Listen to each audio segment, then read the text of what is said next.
আসসালামু আলাইকুম, নমস্কার। আশা করি আপনারা সবাই ভালো আছেন। তবে চলুন আপনাদেরকে আমি আজকে একটা রেসিপি দেখাবো। সেটা হলো ডিম দিয়ে পাস্তা বানানো। কিভাবে বানায় তার জন্য আমি এখন চুলাতে কড়াই দিয়ে রাখছি, জল দিয়ে দিছি। জলটা গরম হওয়ার পরে আমি এখানে পাস্তাগুলো সিদ্ধর জন্য দিয়ে দেব। একটু গরম হয়ে গেছে জলগুলো, পাস্তাগুলো দিয়ে দিচ্ছি। সিদ্ধর জন্য দিয়ে দিলে একটু নাড়াচাড়া করে দিব। 90% সিদ্ধ হয়ে গেছে। এখানে আমি মটর গাজর দিয়ে দিলাম, একটু নুন দিয়ে দিব,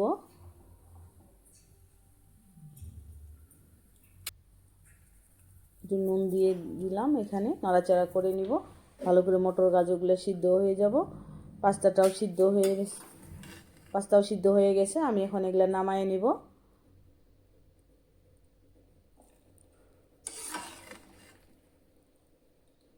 নামায়ে নিয়ে পাস্তাগুলো এখন ধুয়ে নিব।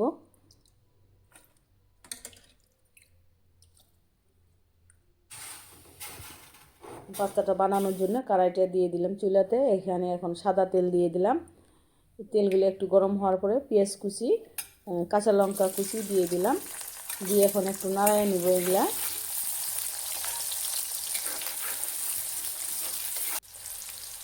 নাড়ায় নিয়ে এখন নুন দিয়ে দিলাম, একটু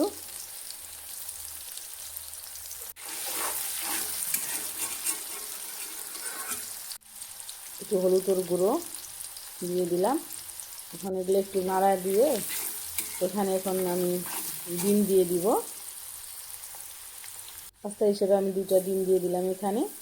দিয়ে এখন ডিমগুলো আমি ঝুরি করে নিব।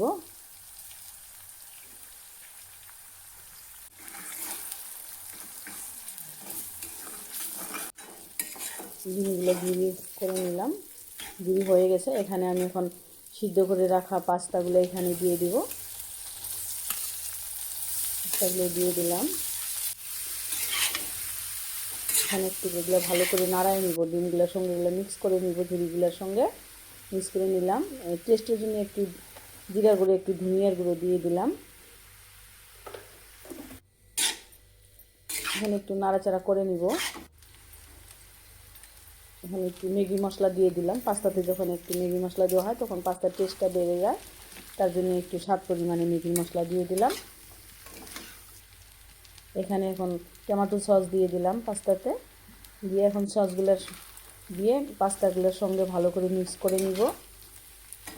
ভালো করে নাড়াচাড়া করে দিলাম। নাড়াচাড়াটা হয়ে গেল। এই ছিল আমার পাস্তার রেসিপি। আপনাদেরকে কীরকম লাগলো? ভিডিওটা দেখলে ভালো লাগলে লাইক করবেন, চ্যানেলটাকে সাবস্ক্রাইব করবেন। এরকম করে বানায় খেয়ে দেখেন, বাচ্চাদেরকে দেন, ওরও ভালো লাগবে।